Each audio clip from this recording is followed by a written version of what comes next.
excited. Wow. How's everybody doing? What a welcome. So can I let you in on a little secret?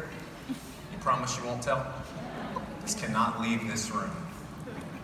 You all are definitely my favorite company to work with. I don't say that to all the companies. I only say it to you.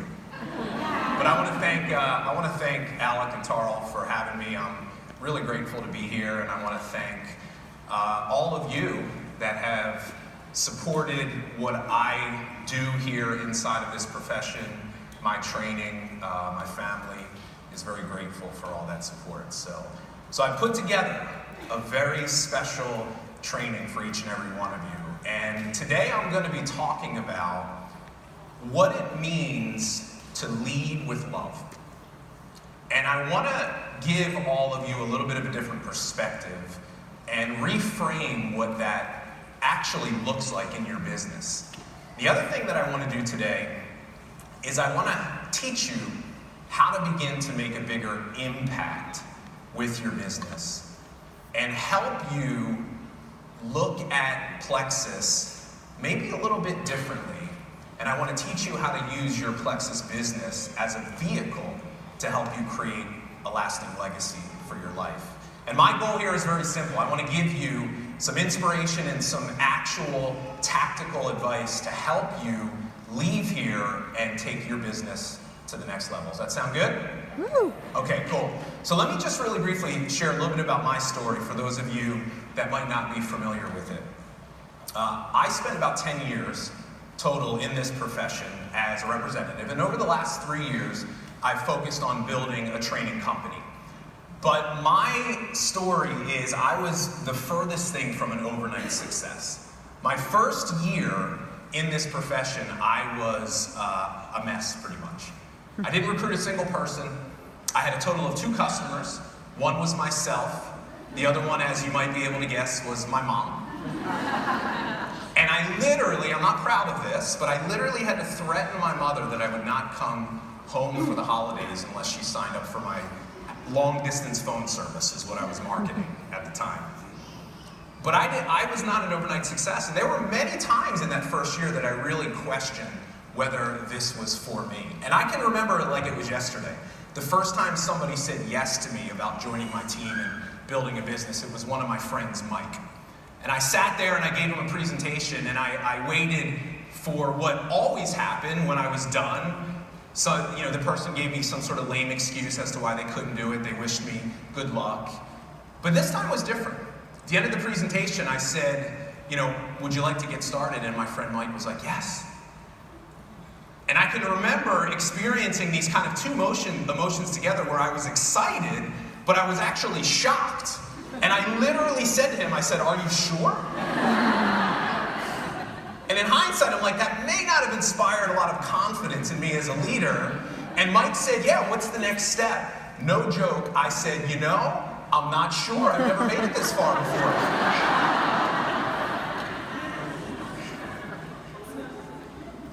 And Mike joined my team. We started to go out. We started to build a business together. I started to have a little bit of success, and I noticed something. Maybe you've noticed the same thing. I noticed 2 different types of people that joined my team. Person 1, these people were almost the vast majority, probably 98% of my team. These were the people that just didn't get it. They used to drive me crazy. They had very little motivation. They needed their hand held every step of the way. And I used to get frustrated, and I used to get so angry at them because I'm like, why don't you just get it the way that I do? And I said, I don't need them. If I just go out and I work harder, I work on myself more, I read more books, I'm just going to grow myself to the top level of the company and be successful.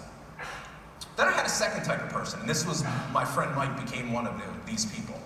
I had a very small section of my team that were my leaders. These were people that did get it. These were people that were out there. They did have a dream. They were working. And what happened was, over time, we built relationships. And these people became some of my closest friends. But I noticed something happening. I noticed that the very relationships that I valued so much with these handful of people on my team were actually getting in the way of me leading them the way that I knew I needed to. Because I never wanted to do anything to damage that relationship by maybe giving them tough love or calling them out when I knew they were doing things that were wrong or that weren't going to help them. And I got to a point where I got completely stuck. And I hit a level, one of the early ranks in that company, I had about 25, 30 people on my team, and I literally stayed at that level for over a year. People would come, people would go, and I got really frustrated. And I'll tell you, over that time, I really started to question my ability to lead other people and help them have success. And looking back, what I didn't understand at the time was I had not yet embraced something that is so important that maybe some of you that feel a little stuck like I did and maybe you're struggling, hopefully I can open your eyes up to this and help you cut down on the learning curve. But I had not yet done something that I call making the shift. And the shift that I'm talking about is this. See, here's what I think a lot of us realize. When you join Plexus, what's really kind of interesting is it starts out as a personal development program with a compensation plan attached to it. How many people have found that to be true? Like, when you join your business and you say, I'm an entrepreneur, it's almost like the universe conspires and says, okay, you want it? Let's see how bad you want it. And it shines a spotlight on you, and what it's highlighting is everything about yourself that you don't like. All of your insecurities, all of the stuff that you don't really tell people about, the disparaging things, your lack of belief, all of those things come to the surface. And we're forced to face them. And to the degree that we can face those, become more, we start to eventually see success. But here's what we realize. We can't do it all on our own. You cannot personally develop yourself to the diamond level in this company. You can't do it alone. So the shift that we need to learn how to make is this. At some point, we have to shift from our own personal development to leadership development. And what I will tell you is this is a totally different mindset. And it requires a totally different set of skills. It requires you to almost reinvent yourself in terms of who you are and how you lead your team. And a lot of people resist this process. I resisted it for over a year. Now, when I think about what was keeping me from embracing and really stepping into my leadership, and over the last 3 years, I've worked with tens of thousands of people, all different companies all over the world, and I see this same problem over and over again, and I think, what causes it? And I'm really, really sure it's fear. Now, I'll tell you, for me, it was a fear, as crazy as this sounds, it was a fear of success. I said I wanted to be a leader. I said I wanted the big team. I would complain because I'm like, it's just my little ragged team of people that were following me. And I was like, I want a team like theirs. I kept saying the right things, but I became the master of self-sabotage. Anytime something happened good, the slightest spark that things were heading in the right direction, I would do something to derail it. And this fear of success and this fear of being a leader, it really stemmed from me not truly feeling worthy of success. And every time something started to go well, that didn't fit my self-image of who I really felt like I was deep down inside, so I would do something to bring my business back to the size of who I thought I really was. Can anybody relate to this conversation? Mm-hmm. And here's what I would do. I'd question my ability to do things. Every day I was in a situation I had never been in before. Public speaking, giving presentations, training people, having to inspire them, having to confront people, prospecting. I hated prospecting. Every day, things that I was afraid of, and here's what I did, what so many of us do. I ran from my fear. I let my fears control me. I played small in my business and in my life, and that's why I stayed stuck. How many of you, if you're honest, struggle with a lot of these same things? Fear holding you back in whatever way that is. Do you ever wonder why that is the case? Why is fear such a difficult thing for us to overcome? Well, I'll tell you, I truly believe I know one of the big reasons why it is. And it stems from what is commonly taught in this profession. And I call it the success mindset. See, the success mindset basically says this: the way you become successful in a business like this, and the way that you create fulfillment, and the way that you grow as a person is by focusing on what you can get. We set success goals, right? We're taught to focus on, I want to hit this rank. I want to make this much money. I want to quit my job. I want to pay off my bills. Now, this is only natural because most of us, when we start our business, we need that. We start our business from a position of lack. We don't have time. We want more time. We don't have money. We want more money. Now, I'm not saying that there's anything wrong. Obviously, it's okay to want those things. But when the only thing that is driving you in your business is what you can get, it creates a couple of big problems. Number one, the success mindset, success, leads you to happiness. And happiness is great, but it doesn't last. See, I almost guarantee you, most of you, if not all of you, are not waking up excited today to go out and build your business and go through the nose and handle all the discouragement from you hitting Emerald however long ago that was. You're not waking up excited today from that bonus that you got 6 months ago. You got the shopping spree, and you're excited now, but I promise you 6 months from now, that's not going to be enough. Mm-hmm. The second problem, and this is the bigger one, is the success mindset is ego-based. And there's a big problem with ego. And I want to share this quote with you about ego. It says the ego, Deepak Chopra said, the ego, however, is not who you really are. It's your self-image. It's your social mask. It's the role you're playing.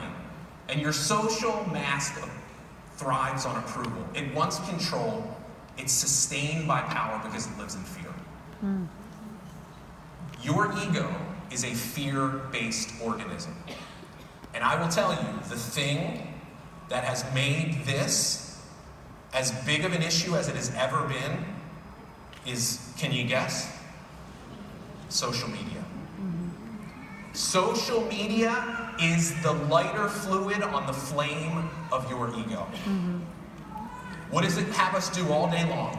Compare ourselves to everyone else. I'm not as good as her. Her Facebook lives are better than mine. Her images and her profile. Why didn't I think of that? Why didn't I do that? See, when we're operating from ego, we will never be enough. Your ego will never allow you to acknowledge your own inherent worth. And then here's the other thing that ego does, is it tells you fear is a bad thing. It tries to protect you. And what I will tell you, here's what a lot of you don't realize. Every time you face a fear and you run from it, it literally kills your confidence, your belief, and your enthusiasm. So if you're operating with the success mindset, only focused on what you can get, fear will always be something that you will struggle with. And I like to deliver what I truly believe is a very important message for you to hear. And I think of everything that I'm going to share with you in this talk today, this is probably, it is the most important. And here's what I want you to realize. Your Plexus business is an assignment from God. Woo! That assignment is to help you grow as a person by facing your fears. Amen. And in the process of doing that, discover the true purpose for your life.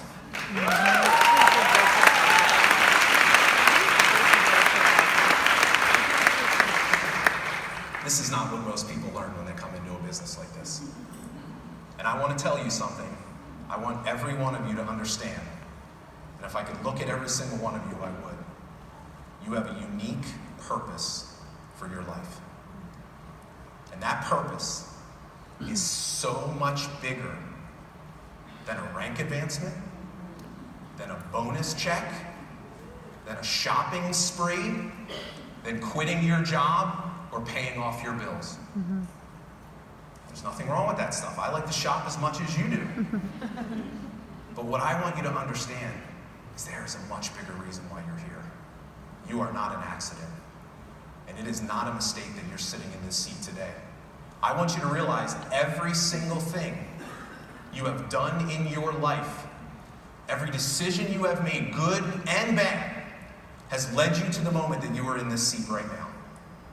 And you have a very unique and special opportunity to take this gift and to do something with it. And the question you have to ask yourself is, are you going to pass or are you going to fail? Because it's there. Let's talk about purpose. So the definition of purpose that I like to use is this. Purpose is an emotion that you cultivate inside of yourself and you give away to the world in service of others. See, operating from purpose, getting clear on what that is for you in your Plexus business does two important things. Number one, helps you feel more fulfilled. And I will tell you, fulfillment is the key to long-term lasting success. It is the difference between liking and loving something. When you feel fulfilled, truly fulfilled by the work that you're doing, you will do it even when it's hard, even when it's not convenient, even when you don't feel like it. When you are connected, that these conversations that you have on social media, the daily grind of going out and sharing the products, and we lose sight. Sometimes there's a bigger reason why we're here and why we do this. But it also does this. It leads you to something so much more powerful than motivation. See, the problem some of you have is you just keep trying to motivate yourself. Motivation is of the ego. It is external. What you need is inspiration. Inspiration is of the heart and soul. Inspiration comes from inside of you. Inspiration is a pulling force. When you feel inspired by your business, you do not have to motivate yourself. You will be on fire in a way that you've never been before. When you are inspired by your business, it is not an opportunity anymore. It is a responsibility for you to go out and change people's lives by sharing what you do. But what's the key? Fear. Here's what I've learned. You want to tap into the power of purpose? You need to stop running from your fear, and you need to start following your fears. Because your greatest fears are a sign to lead you to the path of your purpose. But we never discover that otherwise. So the moment we can stop running from and running into our fears, we begin to discover the true meaning for our life, which is this. The meaning of life is for you to discover your gift, and the purpose of your life is to begin to give it away. And the other thing that I want you to understand is this. Every single one of you has a unique gift inside of you that only you can offer the world. And here's one of the most powerful things that I've learned in my life. Oftentimes, our biggest fears are merely a reflection of the greatest gifts we have inside of us.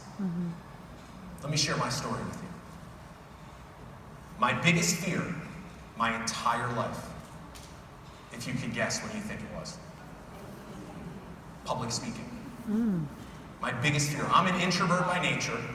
I avoided the idea of me speaking in front of people, I avoided it like the plague. Until I joined a network marketing business. And when I signed up, my sponsor, I still am mad to him to this day. He looked at me right in the face and lied to me because I said, I'll do this as long as I never have to do what you just did. And what do you think he said? Okay, you won't. And it's not very long until we figure out that's not really the case. And we used to have Saturday trainings. Every Saturday morning, we were down at the Philadelphia airport at the Ramada Inn, and there would never be more than 30 people in the room. So like 2 rows we're talking here. And I remember I'd been in about a year, I didn't have much success, but right before the meeting, one of my mentors came up to me and said, hey, we want you to open the meeting up today. And I remember looking at him, I was like, huh? Now, here's the thing. They never tell you beforehand Otherwise what? We wouldn't show. Like if he called me and said, hey Bob, we're thinking of having you open up the meeting, there's no chance I would have came. But they get you right before, you don't have a chance. But I'm like, before I knew what was happening, I feel this hand pushing me to the front of the room. And it was a short walk. I would bet you that I was here. There's like 30 people and the stage is here. And I'm being gently ushered to the front of the room. And I start having this feeling come over me. Maybe some of you can relate to this. Walking to the front of the room, and I remember thinking to myself, I'm like, strange, I've never experienced this feeling before. It's literally like my body and my organs are shutting down.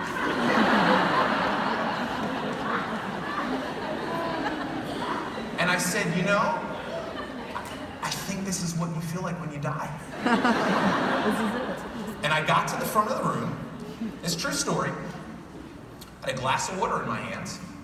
And I was shaking so bad, I was spilling the water on my hand. And my friends in the back, he's like, put the water down. I put it down. Now, I'll tell you, I don't remember what I said. I introduced the speaker. The speaker walked to the front of the room. Now, you know how this works. It just happened right here. You know, Alec waited for me, and we gave each other a pleasantry, and then normally they say something about, well, I was so afraid, I just sat in my seat before the speaker got to the front of the room. And there was like this awkward moment where he's like, let's give Bob a round of applause. And I sat there, and I could not wait to get out of that room. The meeting was over, I went to beeline out of there, and people started grabbing me.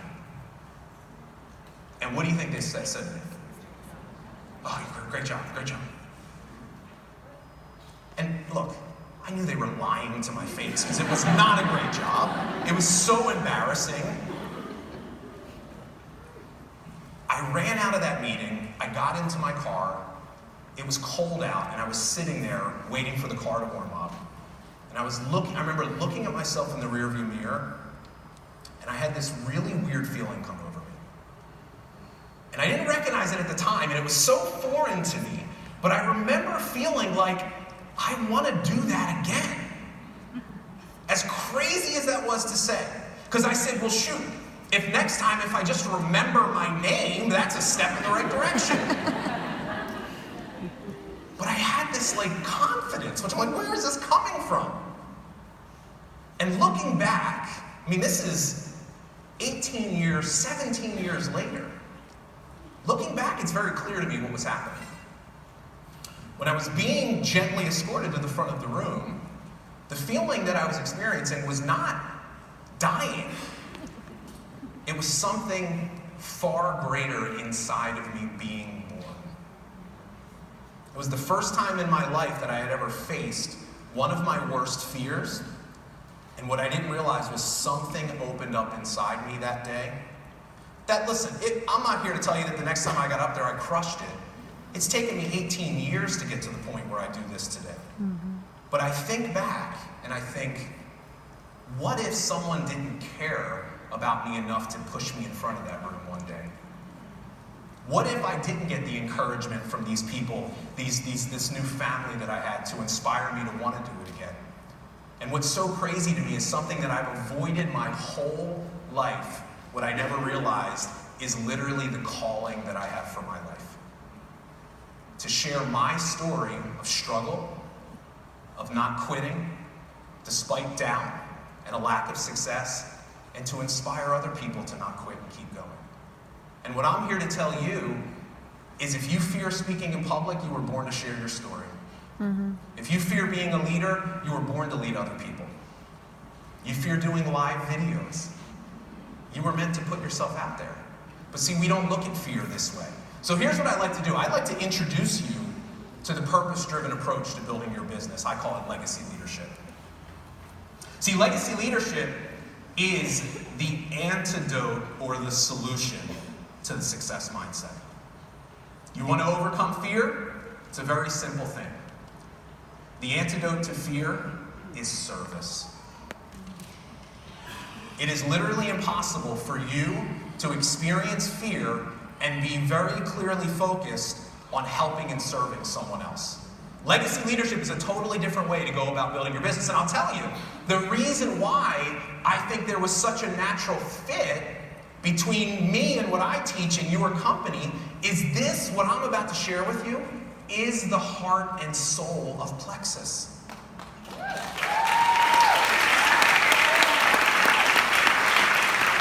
See, you all get this in a world right now where there's a lot of other companies out there that don't yet. And I've had the pleasure to work with many of your leaders. And I'll tell you, a lot of you are already legacy leaders. You just didn't know we had a name for it yet. And here's the thing. My belief is this. The key to long-term lasting success, to you reaching your full potential, not only as a leader, but as a human being and experiencing fulfillment, is not what you can get. It's what you can give. And this is what legacy leadership is based upon. See, legacy leadership says this. If we ask first how we can give more. Now, this is not an easy thing, especially if you need. If you're broke, it's not easy to say, well, let me not focus just on what I need, let me focus on other people. But I'm telling you, this is the reason why people stay stuck. It's understanding this. This is probably the greatest realization I've ever had in my life about business. The income that you earn in your Plexus business will be a byproduct of the impact that you make in the lives of other people. So people say, Bob, how do I make more money? It's real simple. Serve more people, impact more people, add more value through your business. It's built on the foundation of love. The success mindset is the ego. Legacy leadership is love and service and generosity. Here's the best part. There's no script to love more. This is part of who you are. This is your essential nature. But here's the problem. We come into a business like this, and we think that we have to be this kind of version of ourselves that we not really are not. We've got to be this like kind of salesy, coercive person. That's not how you create success in this business. You be authentically you, and you share yourselves in a vulnerable way. That's how you become successful. And legacy leadership teaches us that fear is selfish. See, most people don't look at fear that way. They say, but Bob, I know I should be doing live videos, but, I don't think I have anything to say. Or I don't want to look bad. Or I, me. What if I say the wrong thing? I'll give a presentation, but what if I do it wrong? It's all I, me. Well, that's the definition of selfish. See, but we create these stories to justify us not facing our fear. You got to call yourself out. Mm-hmm. See, if you really believe that Plexus is a vehicle for you to make an impact and make a difference, you have a responsibility to do these things. How do you get started? Here's the first step. Acceptance. The first and the most important thing that you need to do is accept yourself. And I need every one of you to hear this. And I'm going to come over here because I feel like I'm ignoring you. Am I allowed to walk on the other side of the podium? I don't know the rules here. Can we have fun? Yeah. Okay, cool. I want every one of you to hear this. And I'm going to do my best to look at you when I say this. You are enough. You are enough. I need you to understand you are enough. Some of you don't realize that. Some of you are trying to be someone that you're not. And I need you to realize you do not have to be anybody but yourself to be as massively successful as you want in this company.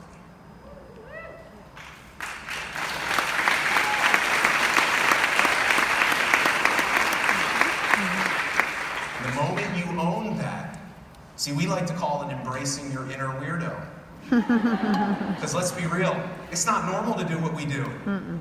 Most normal people would not put up what we have to put up with to build a business. You got to embrace that. And you have to stop telling yourself the lie that you do not have what it takes.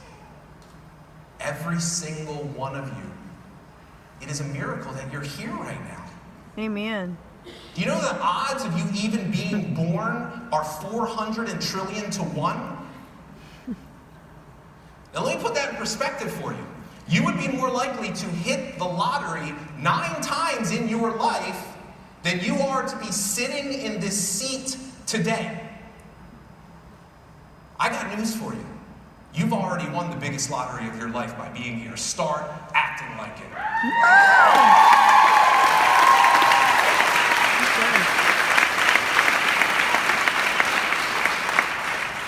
Because here's what I found. You want to make an impact? You want to give more to other people? You can't give to someone else when you have not first given to yourself. So it starts with acceptance. Once we do that, once we learn how to begin to accept ourselves, it allows us to be this, vulnerable. See, we all hear vulnerability. You gotta be vulnerable. Well, I'll tell you what, if you don't accept yourself of who you really are, you can't be vulnerable. And this is the mask, the social mask of ego that many of us have put on. We're showing up on social media and we're showing up for our team, being the version of ourselves that we feel like we need to be to have people think we're credible and respect us. And the problem is that is limiting your ability to lead people, and it is also what is keeping you from standing out. See, here's what you realize. You don't have to be better. You just gotta be different. Different is better than better. But once we accept ourselves, it opens up this space for vulnerability. Now, what does that look like? Well, it's you being authentic and open and honest with your team. See, here's what I see a lot of leaders, they're like, I get it, Bob, but vulnerability to me, that feels like weakness. Like, I don't want my team to know that I still have moments of self-doubt and that I struggle and that I am not really the person that I think they think I am. And I say, but what you don't understand is that's keeping you from connecting with them. See, vulnerability is the ultimate demonstration of strength. I love what John Maxwell says. He says, credibility isn't perfection, it's a willingness to admit imperfection. And say, here I am, take me or leave me. I'm real. That inspires your team. And here's the other thing I've learned. True connection only comes through vulnerability. I love this quote.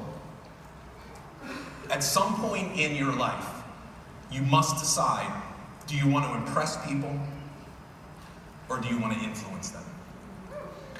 Now, you can impress people from a distance. You can impress people from social media, right? Looking like someone you're not, carefully scripting out your life. Or you can be real. But to influence them, people must get close to you. And when they get close to you, they're going to see your flaws. And I'm here to tell you that's okay. Look, I teach live video, and I know people hate it. So they're like, Bob, do we have to do live video? I'm like, you don't have to do it unless you believe what I'm teaching you. And then you know you do have to do live video because you want to know why? Live video humanizes you. And I know that's what's so scary about it, but that's the thing that makes it so effective. You can connect with people that way. So what does that mean?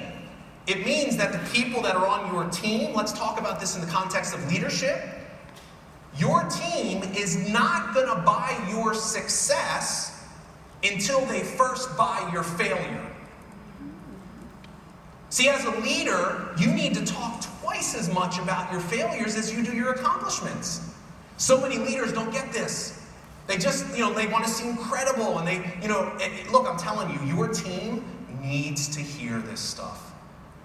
They want to hear about how bad you were, how you completely were embarrassing when you first started.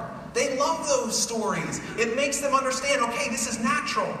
See, a lot of them, here's the problem. Your success actually becomes a detractor over time. Because the more successful you become, the less relatable you are. And that limits your influence with your team. So it sounds silly to say this, but you gotta work really hard to let people know you're a human being. That you're a normal person. So talk more about those failures. Be honest. Let them know you still struggle with moments of self-doubt and confidence. Now, we don't do it from the perspective of, oh, woe is me. We say, look, I still struggle. It's always a journey. And the more we do this, the more we connect with and inspire the people that are around us. So once we've done that, we've started to accept ourselves, we start expressing ourselves in a vulnerable way, and that gives us the permission to begin to truly lead and serve from a place of love. And that's what I'd like to talk about. What does it mean to lead with love? See, I'm going to reframe this for a lot of you. And I want you to understand, leading with love does not mean affirming everyone on your team all the time. It does not mean let's make everyone happy. Let's never ruffle feathers. That's not what love is. See, here's a great way to look at it. How many people here have children? Okay. Most of you. I have a 1-year-old. My son Grayson just turned 1 this past week, so I get this conversation in a way that I wouldn't have before. See, when your child does something wrong, that you know as a parent is detrimental to their evolution and growth as a little human being, and that thing that they did wrong is really an opportunity for you to fill your responsibility as a parent and use it as a teaching lesson. Right? Does that not happen all the time? Now, do you have any problems stepping in and delivering that tough love and that tough message? Do you have an issue with that? This is the crowd participation part. No, of course not. Why? Because you love them. See, but you profess, I love my team, I care about them, but you're not willing to do that for them. You have these opportunities to step in and point out to people that they're doing things differently. You have a chance to lead with structures, boundaries, and discipline, holding people accountable, but we don't do that because it makes us uncomfortable, because it's scary. See, what I want you to do is embrace truly what love is. And start using that same analogy in the way that you show up. So let's dig a little deeper into that. See, I want to talk about this from a psychological standpoint. There are 2 basic human drives: connection and aggression.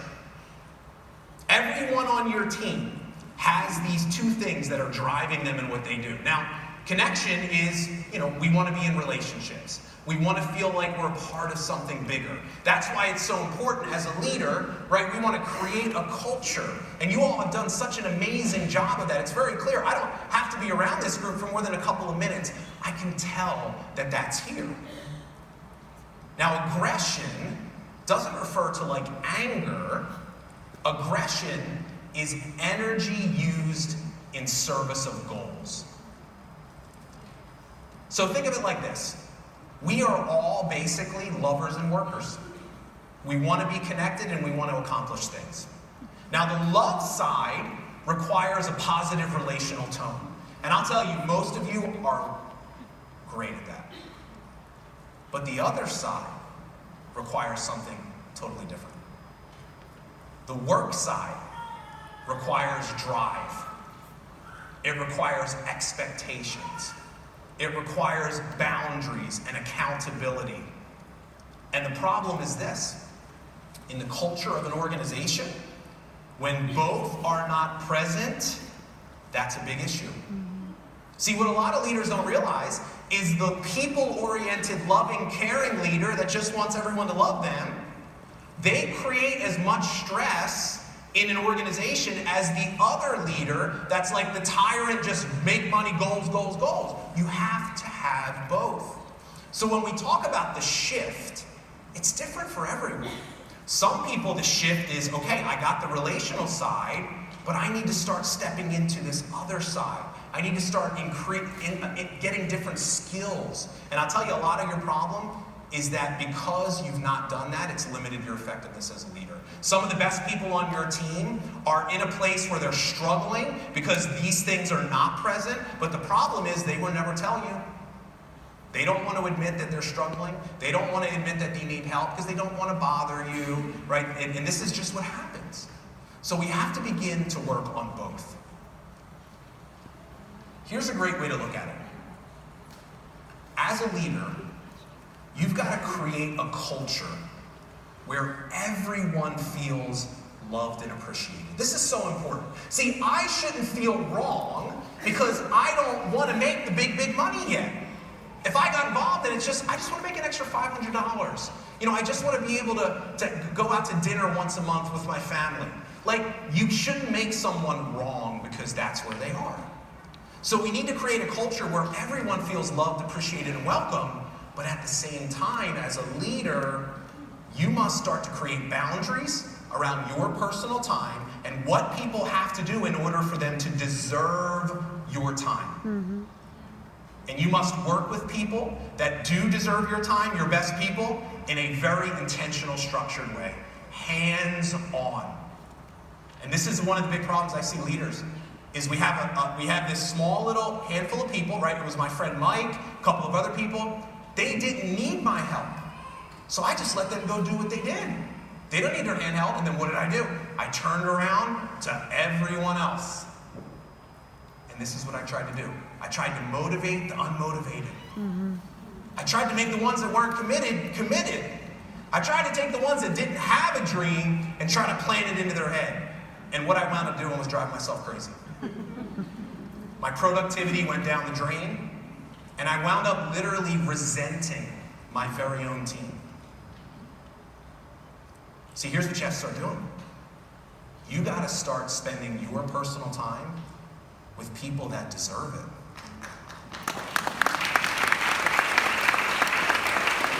That's a message this room needs to hear. Look, it's not your job to drag people across the finish line. Yes. Come on, I know you want it. No, I don't. Y'all.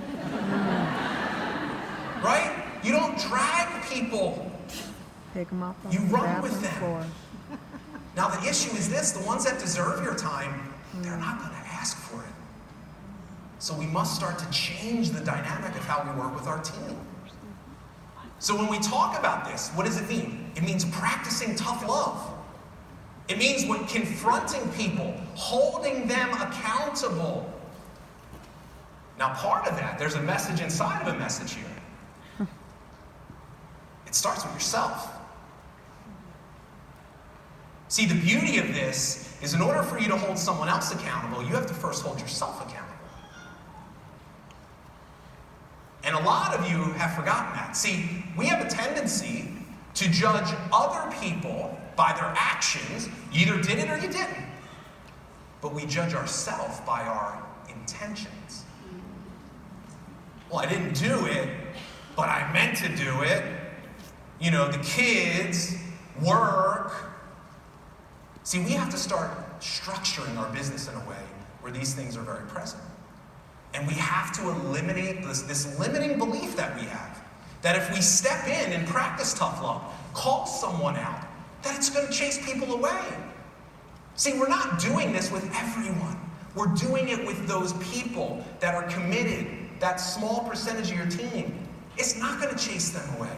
Look, I want you to think about in your life, you're probably lucky if you have one person in your life that you truly consider to be like a friend.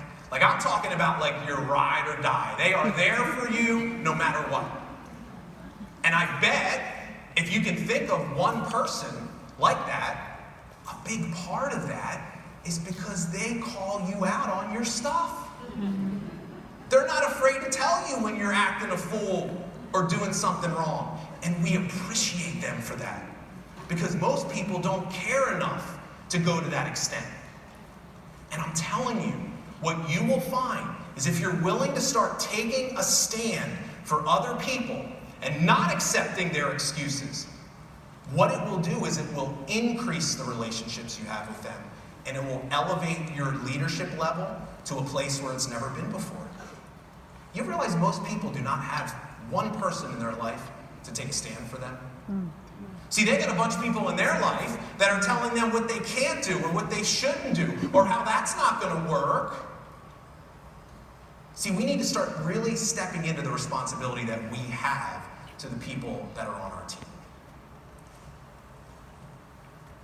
And what this really, well, everything we're talking about here is about boundaries. See, boundaries are made up of two things.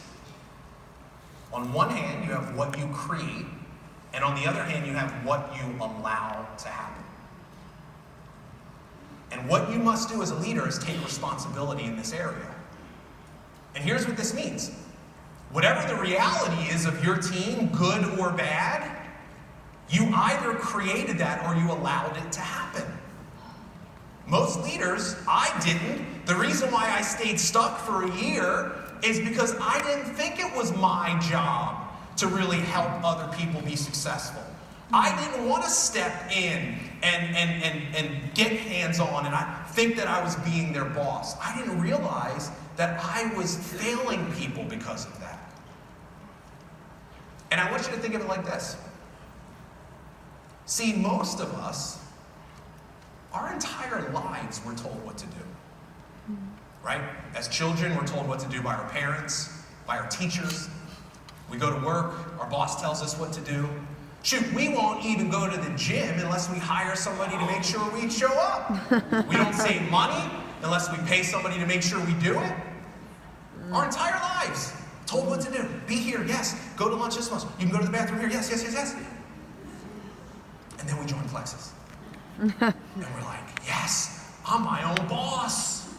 I do what I want when I want. And what you fail to realize is you are literally the worst boss in the history of bosses. Because you never even show up for work. And you're like, oh, no big deal. See, we don't implement this in our own life. But think about the people on your team. I'm telling you, they have no clue what to do. This is why these things are important. Think of it like this. This is a good analogy. Which of these two things better defines your leadership style? Thermostat or a thermometer? Now I want you to think about what these two things, what do they do? A thermostat is proactive. A thermostat is not controlled by its environment. See, you set a thermostat at 72 degrees, if the temperature cools off, it kicks in and heats it up. If it heats up, it kicks in and cools it off. A thermometer is reactive. All a thermometer is just a reflection of the environment around it. So here's how this means, here's what this looks like in your business.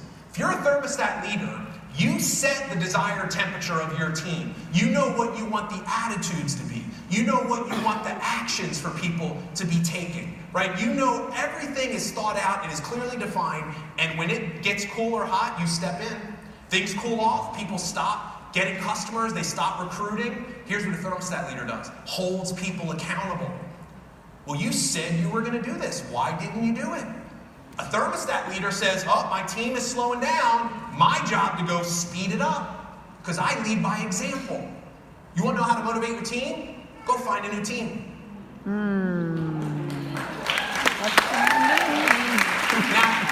Now that's not being mean and leaving people behind, but it's understanding that the most powerful form of motivation is fear of loss. See, when every week you're having those same conversations trying to motivate and pump up your people, And it's this weekly kind of strategy / counseling session. They get off the phone and it's the same thing, nothing. Well, guess what? The first week that call doesn't come in, they're like, whoa, wait a minute. They call you. They say, well, is everything okay? You say, yeah, what's up? Oh, well, why didn't I hear from you? Oh, I'm sorry. You know, I got a couple of new people that I've been working with. We've got a lot of stuff happening. And they say, okay. And I say, hey, if you need me for anything, you know where to find me. And then they get off the phone and they're like, wait a minute. I don't like how this feels. He's going to leave me behind. Other people are successful. Why don't I go out and do it? See, that's what a thermostat leader does. Now, a thermometer leader, totally different. Production slows. Team's frustrated. They get frustrated. Bob, nobody's working. Well, how about you? Don't worry about that. That doesn't matter. What do you mean it doesn't matter? You know, something goes wrong. Have you figured out something's always going to go wrong? There is no perfect opportunity. There is no perfect company. There's no perfect anything. It is the challenges and the problems that make the opportunity. You should thank God for the challenges. Yes. Because you want to know what? Yes. That's why it pays so well when you hit the top. Yes. It's easy to lead when things are going well. See, your true stripes as a leader will show up when things are not going well. When there's challenges, are you a reflection of those challenges? Or are you a calming force to say, hey, here's the reality. Let's focus on what we can control. Let's move forward in a positive direction. Let's realize these are the moments that make this opportunity for us. So I want you to think about, what's your leadership style? Now, the big thing that I get from people when I teach this, and I teach this like more active, hands-on, holding people accountable, confronting people in a way that is loving, but yet still lets them know this is not okay. People say, but Bob, that makes me feel really uncomfortable to do that. It makes me uncomfortable to call someone out. And I say, well, here's the problem with that. The problem with that is this. You need to stop focusing on what you need to do, and you need to start focusing on who you need to be. See, here's what I want you to do. When you're in a situation that's requiring you to do more of this, ask yourself a simple question. How would my best self view this situation? And I'll tell you the answer. Your best self wouldn't make it about yourself. See, this is what legacy leadership is about. See, you don't have to have confidence in your ability to do these things. What I want you to have confidence in is your ability to figure it out when you're in the situation. And I'll tell you what, if you focus on love and compassion and empathy, that's what you have confidence. You say, you know what? I don't know what I'm going to say. I don't know what I'm going to do, but I'm confident in that I can be compassionate and I can practice love for this person, and they'll know that I'm there for them. And as we do that, we start to figure it out. We start to get better. We show up with a mindset of service. The final thing that I want to really talk to you about is systems. Systems are how you take this concept of boundaries and implement it into your team.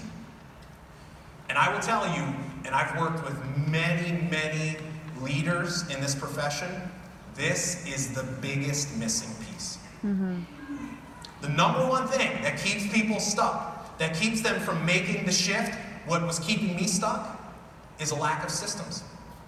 And I'll tell you, the only way you will create true freedom in your business is through systems. Some of you have reached high levels in the company through sheer determination and grit. I'm going to just do it on my own. And you are literally exhausted. You are burned out. You are like, I can't do this anymore. And I'm telling you, systems will set you free. They really, yeah, I'm looking at Emily as I'm saying it. She, amen. But here's the question I want you to ask yourself. Is the culture of your team people or system dependent? Because what I know is people fail, systems don't. And here's the other thing I want you to realize. You want more people to join your team, more consultants? I want you to realize what people are really buying when they join your team. They're buying your system. They're buying your system of taking these amazing, life-changing products, getting them into the hands of the end users, and creating passive residual income in the process of doing that. But we forget that. See, network marketing is not so much a sales business. And if all you're doing is just teaching sales strategies, you are dramatically limiting yourself. Because the vast majority of people out there are not sales types. And if you're teaching them sales strategies, they are either going to fail because they're not good, or they are going to resist them and they're not even going to join. So your number one job as a leader is to make sure these are in place. And I want to reinstate that. Your job as a leader, not the company's job to put them in place for you. The company has their role. They will give you tools, but it is your job as a leader to make sure these are in place for your team. Here's why this is so important. Systems create duplication. And duplication over time leads to momentum. And momentum, I define momentum as a lot of new people joining your team and seeing results. Excited. How many people would like that? Excited people joining, seeing results. That's momentum. Now, there's 3 types of momentum, and it's important that you understand the difference. Number 1 is personal momentum. Number 2 is company. Number 3 is team. Personal momentum is when things are working for you. Personal momentum is the starting point. But I got news for you. If it's only working for you and it's not working for your team, it ain't working. Company momentum. Now I want to have a conversation around this. This is very relevant for all of you in this room right now. It is really important that you do not take any success that you achieve as a result of company momentum for granted. And you all have been in major company momentum. And it's very easy as a leader, when things are just going well, to say, okay, that's why, or I'm why. But then here's the reality of business. Company momentum doesn't last forever. A natural business cycle is growth, slight plateau, even sometimes slight decline, getting ready, catching up for the next growth cycle. And what I see happen so much is leaders that are in company momentum, they don't do the hard work of building a solid foundation through a systematic approach. When the company momentum starts to slow, they freak out. Because they finally realize, I didn't prepare my team for long-term growth. And here's what's so great. Company momentum can begin to slow, but if you've built a solid foundation of systems, your team momentum can sustain. And that's really what I want to help you start to understand, is this is what systems do. This is what systems do. Now, in my experience, here's what I found. There are key areas of your business where you must have systems. Here are the 5 areas that I think are most important. 1 is prospecting. You must have a clearly defined process for acquiring new customers and bringing new people onto your team. Number 2 is you must have some sort of a standardized way to share the Plexus opportunity. If your training is like, hey, somebody's interested in the business, and you say, great, go explain it to them, that's not a system. Well, what do you say? Well, just explain it. I'm like, no, I don't know what that means. That's people dependent. You need a system for onboarding and new rep training. Now, I will tell you, in all of my experience, this is the number 1 place where I see it go wrong for people. Onboarding is the biggest area where duplication breaks down. What do? We get a new person, we completely overwhelm them with too much information. You need a very clearly defined, simple way for someone to get in, get excited, and get out there and take action. See, but what do? When we join, over time, we accumulate all this knowledge. And we bring someone new into the business, and then we forget that when we joined, we only knew like this much of what we know today. But we still joined. We didn't need to know everything.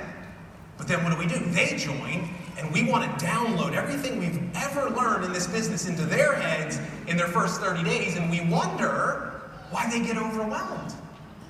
So we must learn how to simplify that part. We need a system for leadership development. Who do you work with? How do you determine someone's the right person? And once you have that person, how are you working with them? What are you doing? There's got to be a system for that.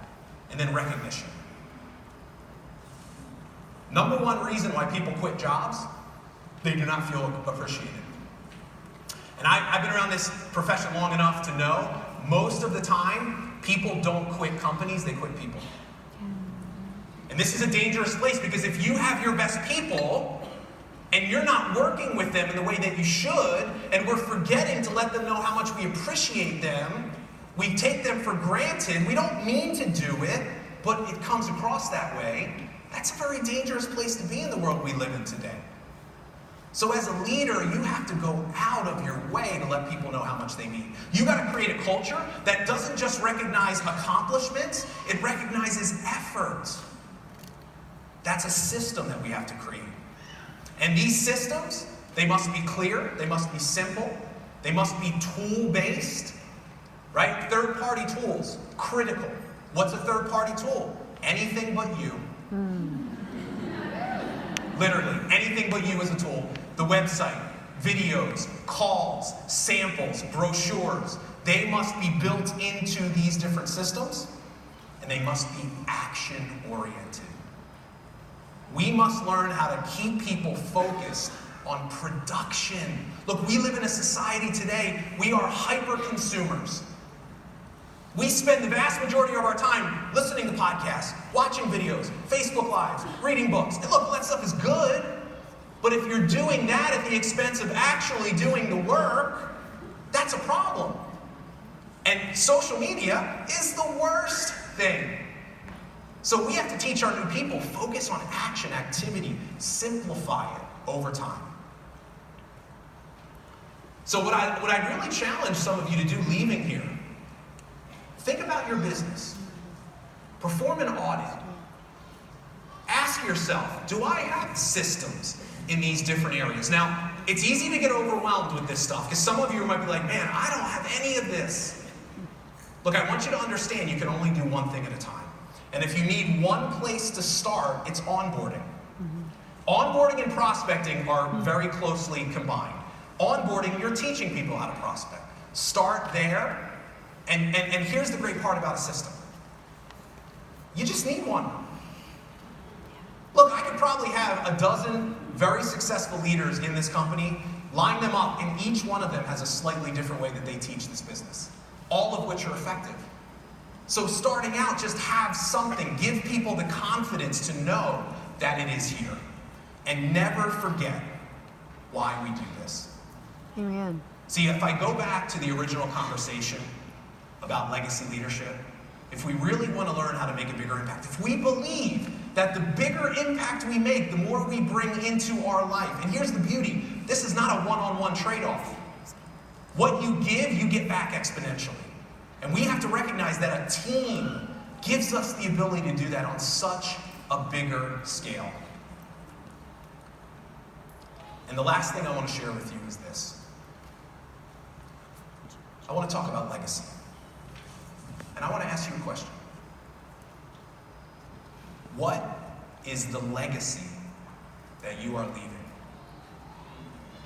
See, our legacy is made up of all the lives that we touch, all the good that we've done, the impact that we've made, the person that we were during our time on this planet. It's how we're remembered when we're gone. And I want you to think about, what is the legacy that you're leaving? And how is your Plexus business going to become a part of that story? Because I'll tell you this, you will never have a greater vehicle in your life to help you create a legacy than Plexus. Amen.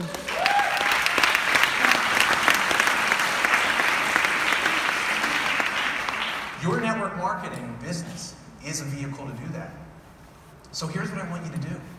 Decide today what you want your legacy to be. Decide today how you want people to remember you and start living your legacy. Realize this is so much bigger than just a business. And if you allow me, in closing, I'd like to share my legacy and the vision of what I want, and maybe this can inspire some of you with you. So this is a really big part of my legacy today. No, sweet baby. That's my son, Grayson. Just turned 1 this week. He's so cute. And I'll tell you, this word means so much more to me than it has ever before. Here's what drives me today. To know that I have an opportunity. See, this is a very unique time that we're living in. This is the first time in history that a generation is going to have their entire lives captured on social media. Mm-hmm. Now, you can look at that as bad or good. You can say social media is ruined. I think social media is a tremendous opportunity for us if we use it the right way. And I'll tell you, here's what motivates me today. That all the things that I do, everything I put out there into the world, that I have an opportunity to teach my son. Teach him what it means to be a good man. Teach him what it means to live a life in service of others. And every piece of content, everything I do, is an opportunity for me to not only touch him, but future generations. Mm-hmm. Here's what motivates me. When I create a podcast episode, when I film a video on social media, I think about the fact that someday my son's children will be watching those videos and listening to those podcasts. And that I can build a relationship with them through the content that I create and share the lessons of life that I've had to impact and change my family's financial future. And you have the same opportunity.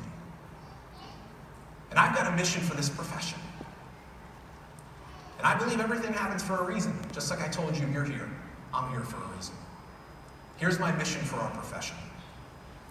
I want to help shift the conversation, and I want to change the way that people approach and teach how to build a business in this profession. I want to teach this philosophy of legacy leadership.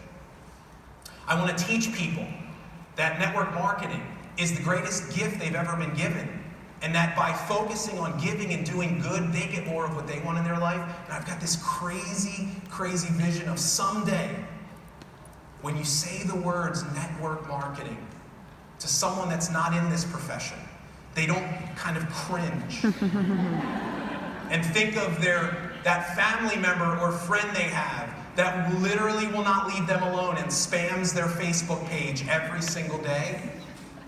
That when they hear the words network marketing, they will think of the most positive, kindest, and generous and loving person that they know. Mm-hmm. And I am here to tell you, it starts with each and every one of us here today. If we can teach these philosophies to our team, if we can start leading in a way that empowers people to do more and be more, the ripple effect that we can create in this world will be immeasurable. And here's what I know. The world needs network marketing. Yes. They just don't know it yet. It's up to us to go out and show them why. So listen, I want to thank, once again, Tarl and Alec for